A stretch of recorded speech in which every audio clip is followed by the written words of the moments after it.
ಕರ್ನಾಟಕದಲ್ಲಿ ಬಿಸಿಲಿನ ಝಳ ದಿನದಿಂದ ದಿನಕ್ಕೆ ಜಾಸ್ತಿ ಆಗ್ತಾ ಇದೆ.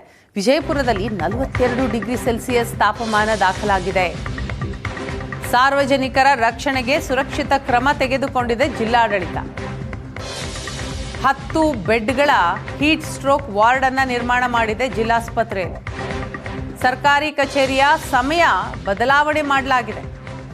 ಮುಂಜಾನೆ 8ರಿಂದ ಮಧ್ಯಾಹ್ನ 2 ಗಂಟೆಯವರೆಗೆ ಸಮಯ ನಿಗದಿ ಮಾಡಲಾಗಿದೆ. ಜಿಲ್ಲಾಡಳಿತ ತೆಗೆದುಕೊಂಡಂತಹ ಕೆಲವೊಂದಿಷ್ಟು ಕ್ರಮಗಳಿವೆ.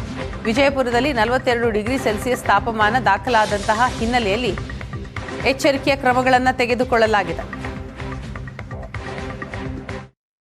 ಈಗ ಏಪ್ರಿಲ್ ಮೇ ಶುರುವಾಗಿರೋದ್ರಿಂದ ವಿಜಯಪುರದಲ್ಲಿ ತಾಪಮಾನ ಭಾಳ ಜಾಸ್ತಿ ಆಗ್ತಾಯಿದೆ. ದಿನಕ್ಕೆ 40 ಮೇಲ್ಪಟ್ಟು ತಾಪಮಾನ ಜಾಸ್ತಿ ಆಗ್ತಾಯಿದೆ. ಆದ್ದರಿಂದ ಯಾರೂ ಎಲ್ಲರಿಗೂ ವಿನಂತಿ ಮಾಡ್ಕೊಳ್ತಪ್ಪ ಅಂತಂದರೆ, ಈ ತಾಪಮಾನ ಇದ್ದಾಗ ಮುಂಜಾನೆ 10ರಿಂದ ಅಥವಾ ನೀವು 11ರಿಂದ ಅಂದ್ಕೊಳ್ಳಿ 4 ದಯವಿಟ್ಟು ಆದಷ್ಟು ಹೊರಗಡೆ ಬರಲಿಕ್ಕೆ ಹೋಗಬೇಡಿ. ಅವಶ್ಯವಿದ್ದರೆ ಮಾತ್ರ ಹೊರಗಡೆ ಬನ್ನಿ. ಇಲ್ಲಾಂದರೆ ನೆರಳಲ್ಲೇ ಕೆಲಸ ಮಾಡಿ. ಏನೇ ಕೆಲಸ ಇದ್ದರೆ ಮುಂಜಾನೆ 10 ಗಂಟೆ ಒಳಗೆ ಮುಗಿಸಿ, ಇಲ್ಲ 4 ಗಂಟೆ ನಂತರ ಮಾಡಿದ್ರೆ ಒಳ್ಳೆಯದು. ಯಾಕಂದರೆ ಈ ಸಮಯದಲ್ಲಿ ಸ್ವಲ್ಪ ತಾಪಮಾನ ಜಾಸ್ತಿ ಆಗೋದ್ರಿಂದ, ಹೀಟ್ ವೇವ್ ಜಾಸ್ತಿ ಆಗೋದ್ರಿಂದ ಆರೋಗ್ಯದ ಮೇಲೆ ಸ್ವಲ್ಪ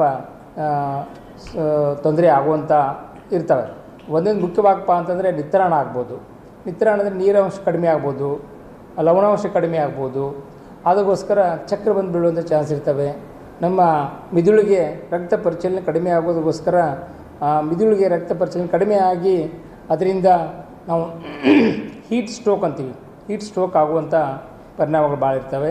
ಆದ್ದರಿಂದ ದಯವಿಟ್ಟು ತಾವು ಯಾರಾದರೂ ಅವಶ್ಯವಿದ್ದರೆ ಬಂಡಿಯಲ್ಲಿ ನೆರಳಲ್ಲೇ ಕೆಲಸ ಮಾಡಿ. 4 ಗಂಟೆ ನಂತರದ 5 ಗಂಟೆ ನಂತರ ತಮ್ಮ ದಿನನಿತ್ಯ ಕಾರ್ಯಕ್ರಮ ಮಾಡ್ಬೋದು. ಮತ್ತೇನು ಪ್ರಿಕಾಷನ್ ತೊಗೋಬೋದಪ್ಪ ಅಂತಂದರೆ, ಮೇಲಿನಲ್ಲಿ ನೀರು ಕುಡಿತಾ ಇರಬೇಕು. ಆಮೇಲೆ ತಂಪು ಪಾನೀಯ ಅನ್ನೋಕ್ಕಿಂತ ನಮ್ಮ ಭಾರತೀಯ ಪದ್ಧತಿಯ ಪ್ರಕಾರ ಮಜ್ಜಿಗೆ, ಮೊಸರು, ಪಾನಕ ಅಂತ ಹೇಳ್ತೀವಿ, ಭಾಳ ಹಳೆ ಪದ್ಧತಿ ಮಾಡ್ತಾಯಿದ್ರು. ಪಾನಕ ನೀರನ್ನು ಕುಡಿರಿ. ಆದಷ್ಟು ರೆಫ್ರಿಜಿರೇಟರ್ಗಿಂತ ಮಡಿಕೆಯಲ್ಲಿದ್ದಂಥ ನೀರು ಕುಡಿದ್ರೆ ಇನ್ನೂ ಒಳ್ಳೆಯದು ಅಂತ ನಾವು ಹೇಳ್ತೀವಿ. ನೀರು ಕನಿಷ್ಠ ಈಗಿನ ಪ್ರಕಾರ 3ರಿಂದ 5 ಲೀಟರ್ ನೀರು ಕುಡಿದ್ರೆ ಒಳ್ಳೆಯದು.